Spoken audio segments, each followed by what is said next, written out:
I used to believe birthdays were safe days, days that carried a quiet kind of protection, because people who loved you would never choose them to hurt you on purpose, and I carried that belief into my marriage with a softness that now feels almost embarrassing to admit.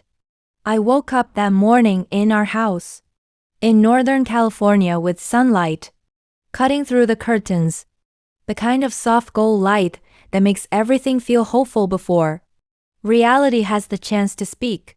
And for a few minutes I stay still, letting myself believe that this birthday would mark a new chapter of happiness, stability, and belonging. My name is Samantha. I was 31 that day, newly married, still learning how to share space with another person, still adjusting to the rhythm of being a wife rather than just a woman who had built her life carefully and independently. My husband Julian was already awake, moving quietly in the kitchen. And I remember smiling to myself, because I thought his silence meant he was planning something sweet, something thoughtful, something that would make me feel chosen. I did not know then that silence can also be a sign of calculation. I got out of bed slowly, letting the moment stretch, because birthdays are one of the few times when it feels acceptable to expect something without guilt. And as I walked toward the bathroom, I caught my reflection in the mirror and paused. I looked happy. I looked settled. I looked like a woman who believed she was loved honestly. That image would not survive the day. When I walked into the kitchen, Julian stood with his back to me, dressed neatly, already composed, already prepared in a way that felt slightly off for such an early hour. He turned when he heard my footsteps, offered a smile that did not quite reach his eyes, and said my name in a tone that was polite rather than warm. That was the first fracture. Small enough to ignore if you wanted to, sharp enough to cut if you paid attention. "Happy birthday," he said, and kissed my cheek instead of my lips. I noticed it, but I told myself not to read too much into small things, because marriage requires generosity, and I had promised myself I would not become the kind of woman who searched for meaning in every breath her husband took. Still, something in my chest tightened, a quiet warning that I pushed aside as I poured coffee and asked him what he had planned for the day. He did not answer immediately.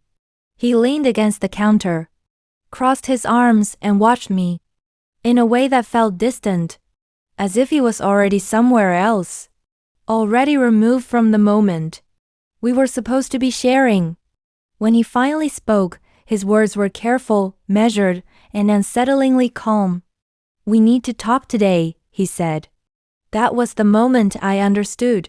Something was coming, even if I did not yet understand what it would cost me.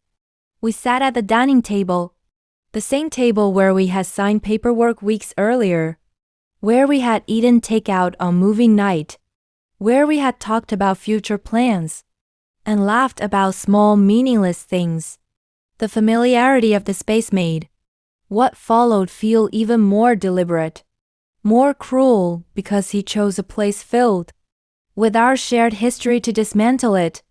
Julian folded his hands in front of him, took a breath that felt rehearsed, and began to speak in a tone that was almost instructional, as if he were explaining a concept rather than ending something sacred. He told me that he had been thinking for a while that marriage had forced him to reflect, that he had realized he felt constrained, misaligned, unsure if this life suited the person he wanted to become. He spoke about growth and freedom and honesty, wrapping his words in language that made cruelty sound like maturity. I listened without interrupting, my heartbeat steady in my ears, because shock has a way of slowing time, stretching seconds into long, echoing spaces where you can hear every word too clearly. He said he did not think we should stay married. He said he believed we had rushed. He said he needed space. And then, as if to make sure the damage was complete, he said something that made my hands curl into fists beneath the table. "I did not want to do this later and feel like I lied to you," he said. "You deserve honesty, even if it hurts." He looked at me as if he expected tears, as if he expected me to collapse into grief and plead for something he had already decided to take away. What he did not expect was my silence. What he did not know was that I had already cried all the tears he thought he was causing for the first time. Because while Julian believed this conversation was the beginning of my pain, it was actually the confirmation of something I had been quietly piecing together for weeks. I nodded slowly, keeping my expression neutral, because reacting would have given him power, and I was not ready to give him that. I asked him one question, calm and even, the kind of question that sounds harmless if you do not understand what it carries. "Why today?" I asked, out of all days.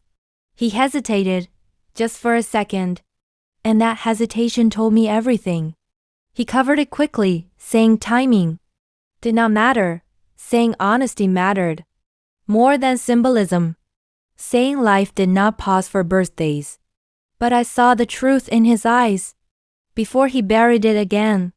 He chose today because he believed I would be too emotional, too vulnerable, too shocked to respond with clarity. He chose today because he thought I would stay quiet after he left the house to give me space. As he phrased it, I sat alone at the table for a long time, staring at the place where his hands had rested, listening to the echo of his words bounce off the walls. The house felt suddenly larger, emptier, as if it had been waiting for this moment to reveal how temporary everything inside it truly was. I did not cry. I did not scream. I did not call anyone right away. Instead, I let my mind do what it had already been doing in the background for weeks, quietly reviewing memories, conversations, timelines, small inconsistencies that had not made sense until now. The missed calls he brushed off, the late nights framed as work commitments, the casual references to people I had never met. I stood up and walked through the house slowly, touching familiar objects, as if I needed to confirm they were real, because betrayal has a way of making you question your own perception. In our bedroom, I opened the closet and saw his clothes arranged neatly, carefully, like a man who valued order and control. On the nightstand, his phone lay face down, silent, unassuming, holding more truth than he realized. I did not touch it. I did not need to, because the truth had already begun to reveal itself days earlier, not through dramatic discovery, but through something far more dangerous. To someone like Julian, something quiet and undeniable. It had started with a conversation with Mara, my closest friend, the kind of friend who listens more than she speaks and remembers details others dismiss. Weeks before my birthday, she had mentioned a woman she met at a work event, someone who described a man who sounded uncomfortably familiar, charming, ambitious, always talking about a future that never quite arrived. At the time, I laughed it off, told myself coincidences happen, told myself I was being paranoid. Then came Nina, Julian's cousin, mentioning an old friend of his in passing, someone he had once been serious about, someone whose timeline did not align with the story he had told me about his single years. The details had lodged themselves in my mind, unresolved, waiting.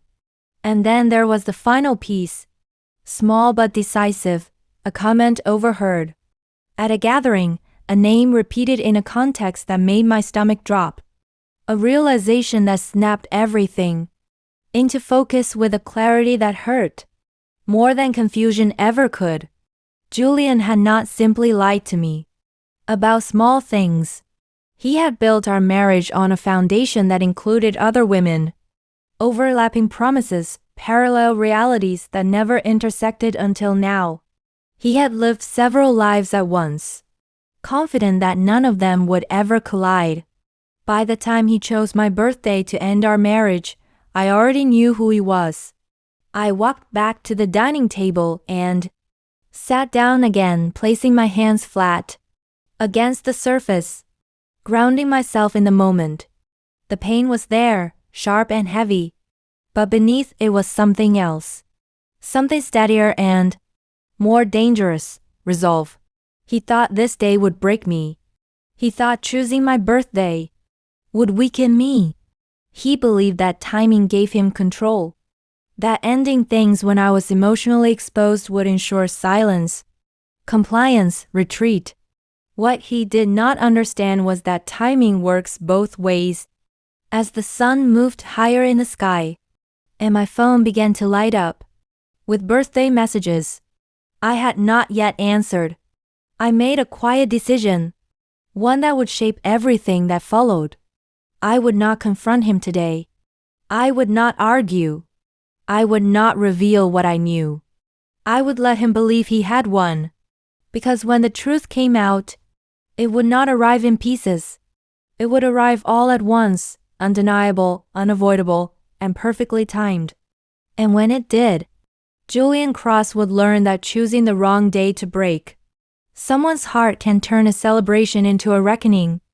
After Julian left the house that morning, taking his calm certainty and practiced detachment with him, I stayed seated at the dining table, long enough for the shock to settle into something heavier and more precise. The silence did not feel empty anymore. It felt crowded with unanswered questions, with memories that no longer sat where they used to, with a growing awareness that my marriage had not ended on my birthday, but had instead revealed the truth it was hiding all along. I finally stood up and moved through the house with intention rather than confusion, because once denial breaks, the mind does not wander aimlessly anymore. It searches. Every room felt different now, as if the walls themselves were aware that something dishonest had finally been spoken out loud.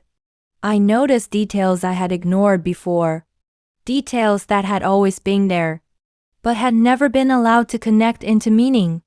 His precise routines, his habit of keeping certain parts of his life neatly compartmentalized, his preference for explanations that sounded complete while leaving, just enough unsaid to avoid scrutiny.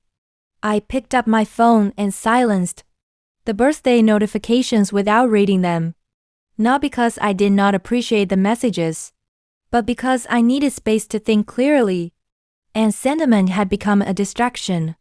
I called Mara instead because I trusted her not to panic, not to dramatize, and not to soften the truth for my comfort. When she answered, I did not cry. I told her exactly what Julian had said, exactly how he had said it, and exactly how calm he had been while dismantling our marriage. There was a pause on the other end of the line, the kind that means someone is choosing their words carefully. Mara finally spoke, her voice low and steady, asking a question that landed harder than any accusation. Are you sure this is just about him wanting space? She asked, or does it feel like he is protecting something? That question unlocked the next layer of understanding, because deep down I already knew the answer. Julian had not left because he was confused. He had left because something was about to surface, something he believed he could outrun by controlling the narrative and the timing. Ending the marriage on my birthday was not honesty. It was strategy. Over the next few days, I allowed myself to grieve quietly, but I did not withdraw from the world the way Julian likely expected. I went to work. I attended commitments. I answered messages politely. From the outside, I looked like a woman absorbing heartbreak with grace. Inside, I was rebuilding timelines, replaying conversations, and finally allowing myself to examine the inconsistencies I had previously dismissed as harmless. The first pattern emerged when I stopped thinking of his past as a straight line and started seeing it as overlapping circles. The women he mentioned casually, the relationships he described as short-lived or insignificant, the years he framed as transitional. When I laid them side by side in my mind, the gaps disappeared. What remained was a pattern of concurrency, not sequence. Nina confirmed it without meaning to. We met for coffee under the pretense of catching up, and I listened more than I spoke, letting her fill the silence with stories about family gatherings, old friendships, and people Julian used to be close to. She mentioned a woman he had dated seriously right before meeting me, then corrected herself, saying maybe it was during the same time because dates had always been confusing. With him, she laughed it off, unaware that she had just handed me clarity. I did not correct her. I did not react. I simply noted the ease with which the truth surfaced when no one was actively hiding it.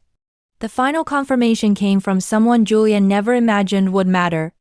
Ethan, a neutral presence in our extended social circle, mentioned in passing that he had once seen Julian with another woman at an event long before our wedding, yet well within the period Julian had described as exclusive with me. Ethan did not present it as gossip. He said it as an observation, unburdened by intention, and that made it impossible to dismiss. That night, I sat alone in the living room, the lights off, the city glowing faintly through the windows, and allowed myself to fully accept what I had been resisting. Julian had not simply lied about being ready for marriage. He had lied about who he was while choosing it. He had cultivated parallel relationships, offered selective truths, and stepped into marriage believing the past was something that could be sealed off permanently. What hurt most was not the number of women. It was the confidence with which he believed none of them would ever connect. None of them would ever compare notes. None of them would ever matter.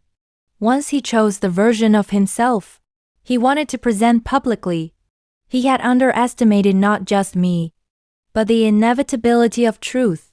I understood then why he chose my birthday. He needed to fracture me emotionally before the truth had a chance to surface organically. He needed me destabilized, focused inward, too wounded to notice what was already lining up around him.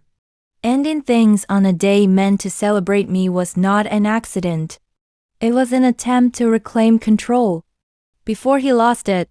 That realization did not bring relief. It brought clarity, and clarity brings responsibility. I did not rush to confront him.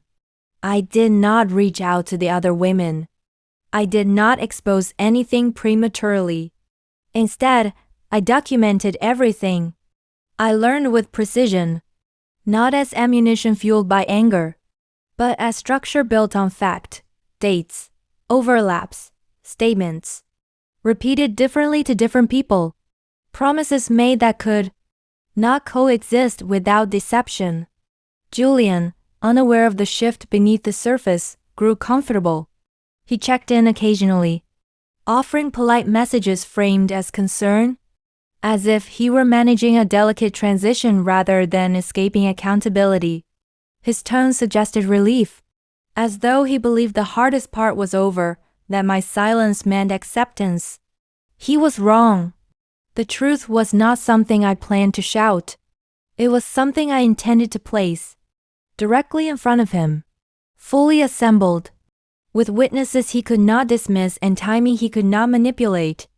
I understood now that the power was not in how loudly the truth was spoken, but in how completely it arrived.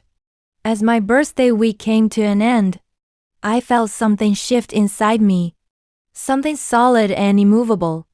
The pain was still there, but it no longer dictated my decisions. Julian believed he had exited the story on his terms, leaving me behind to process the aftermath quietly. What he did not realize was that the story had only just begun, and when it continued, it would not be shaped by the man who thought he could live several lives at once. It would be shaped by the woman who finally saw all of them clearly, once the truth settled into place. Inside my mind, it did not explode the way people expect revelations to do. It did not arrive with screaming, or collapse, or desperate confrontation. It arrived quietly, with a steady pressure that reshaped the way I moved through every hour of my life. I stopped questioning myself.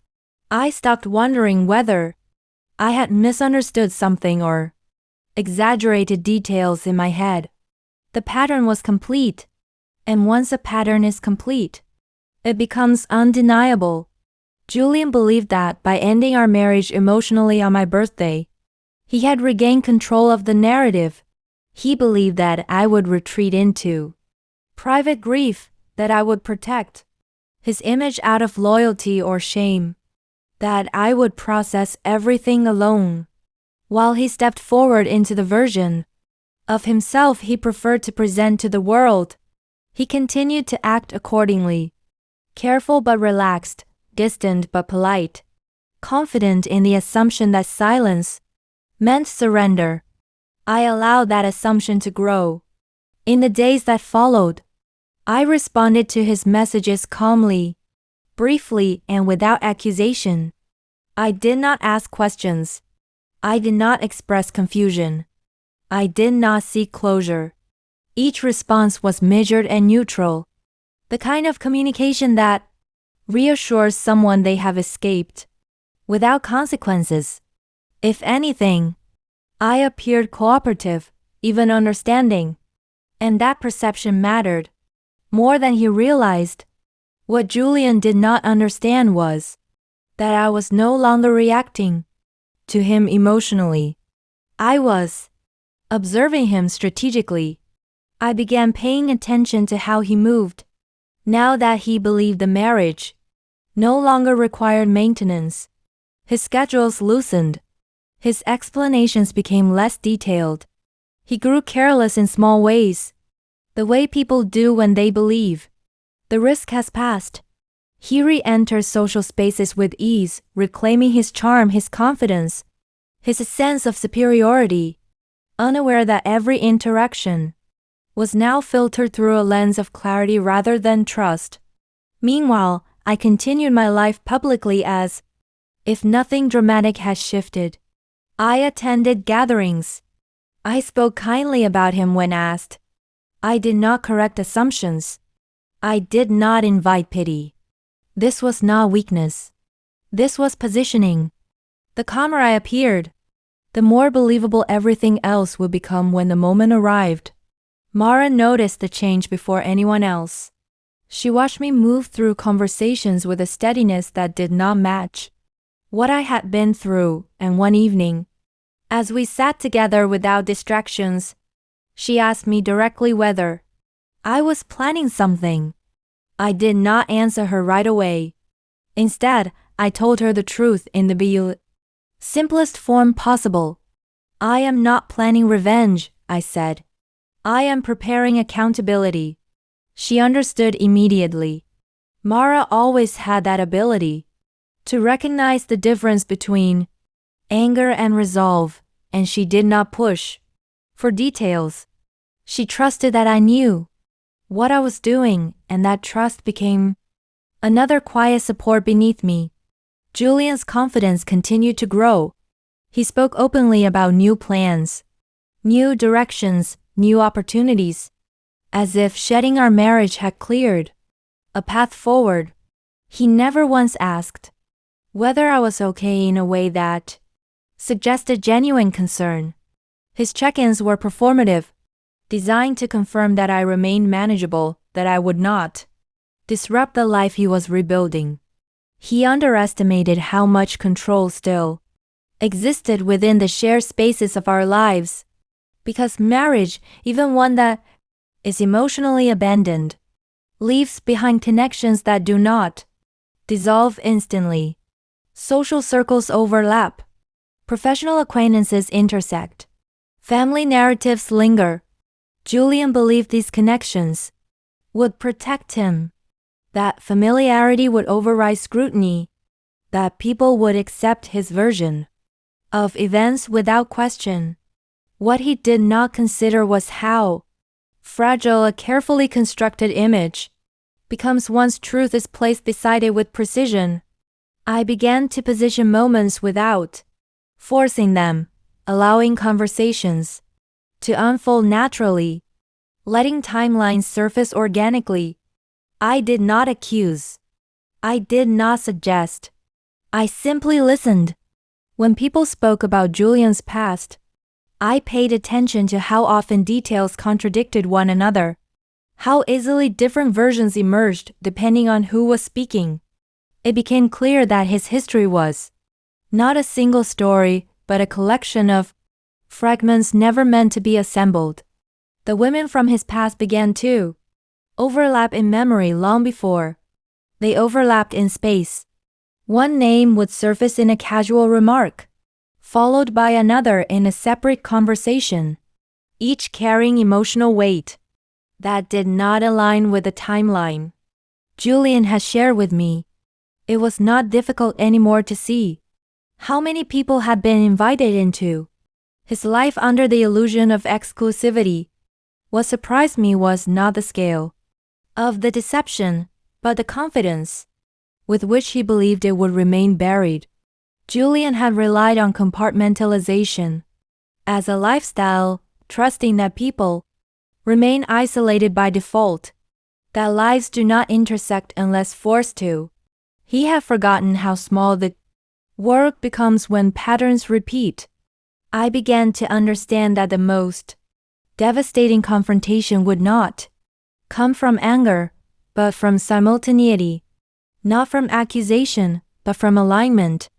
Julian's greatest vulnerability was not that he had lied, but that he had lied in ways that could not coexist once placed side by side. As that realization settled, I stopped thinking about what I would say to him and started thinking about where the truth would land with the most force. The answer was obvious once I allowed myself to be honest about it.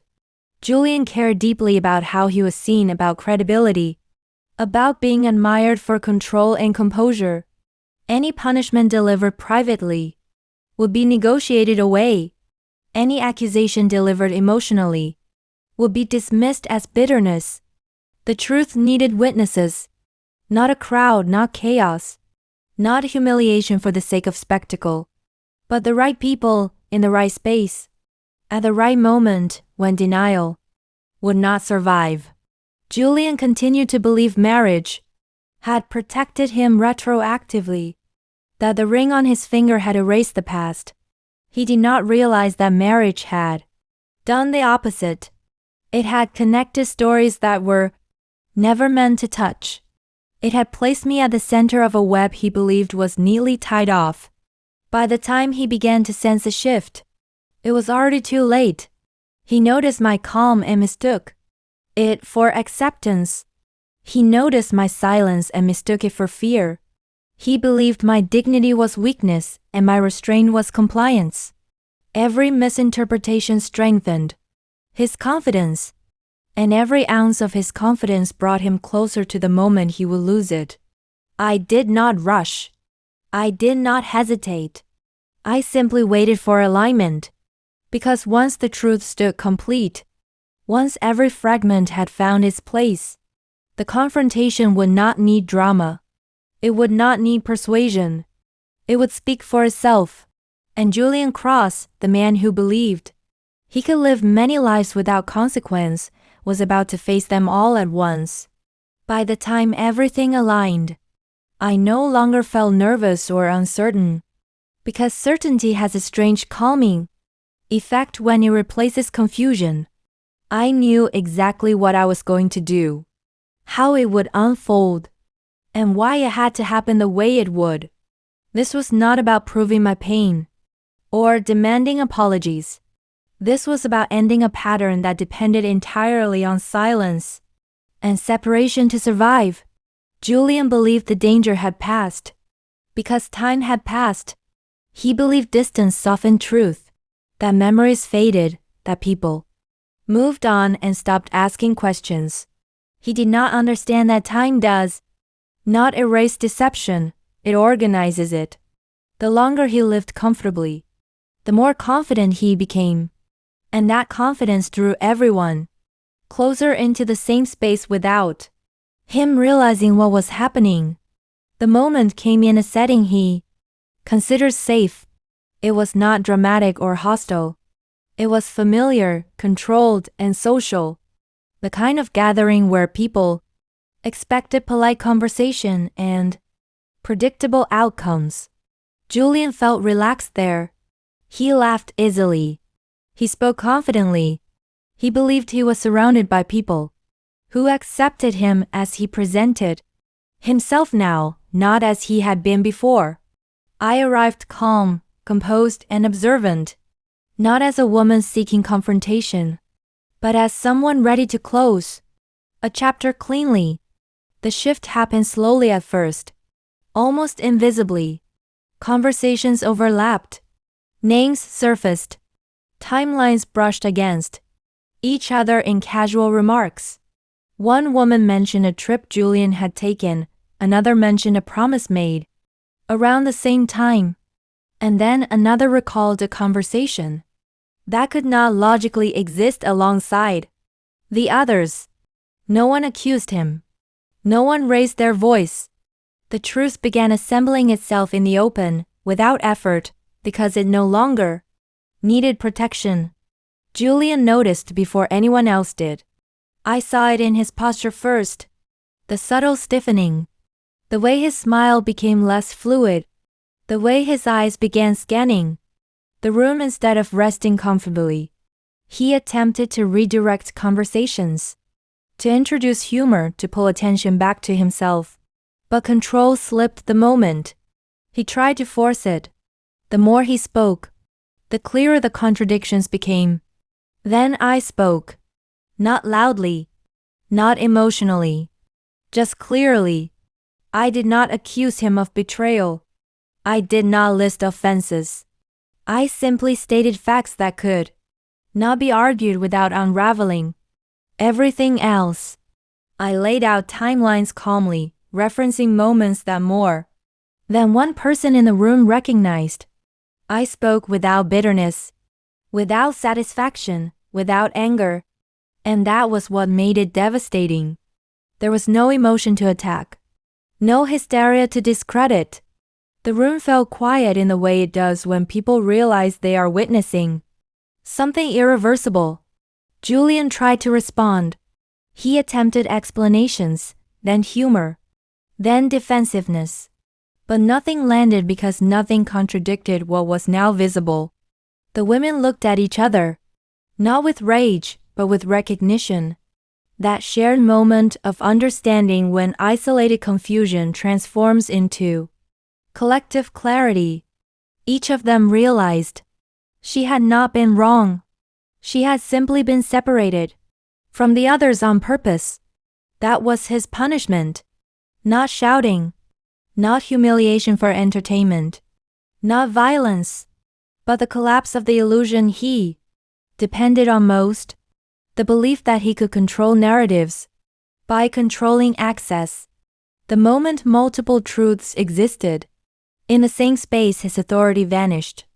Caleb withdrew first, quietly, decisively, with the kind of distance that signals permanent disapproval. Ethan said nothing at all, which was worse, because silence from a neutral observer confirms everything. Nina looked at Julian with disappointment rather than shock, and that expression seemed to hollow him out more than anger ever could. Julian finally looked at me. Really looked at me, not as someone he could manage, but as the person who had ended his game without raising her voice. He understood then what I had done. He understood that I had not reacted emotionally because I had been preparing strategically. He understood that choosing my birthday to break me had not weakened me. It had clarified me. I did not stay to watch the aftermath unfold. I did not need to. The truth no longer required my presence to exist. I left with my dignity intact, my name clear, and my future unburdened by someone who believed deception was a skill rather than a liability. Later, alone, I allowed myself to feel the weight of what had ended. The marriage, the illusion, the version of love I had trusted. I grieved it honestly, without shame. Because grief does not mean regret. When the choice to leave is rooted in truth, it means release. Julian lost more than a relationship that day. He lost credibility. He lost control. He lost the ability to move freely between lives without consequence. He was not destroyed by anger or revenge. He was undone by alignment. And I walked forward knowing something. One wish I had known earlier. People who choose your most meaningful day to hurt you believe you will be too fragile to respond. They forget that clarity often comes after pain. And clarity is far more dangerous than emotion. So I ask you this. If someone shattered your heart on purpose, trusting that silence would protect them, would you stay quiet and carry the weight alone, or would you let the truth arrive exactly where it could no longer be ignored?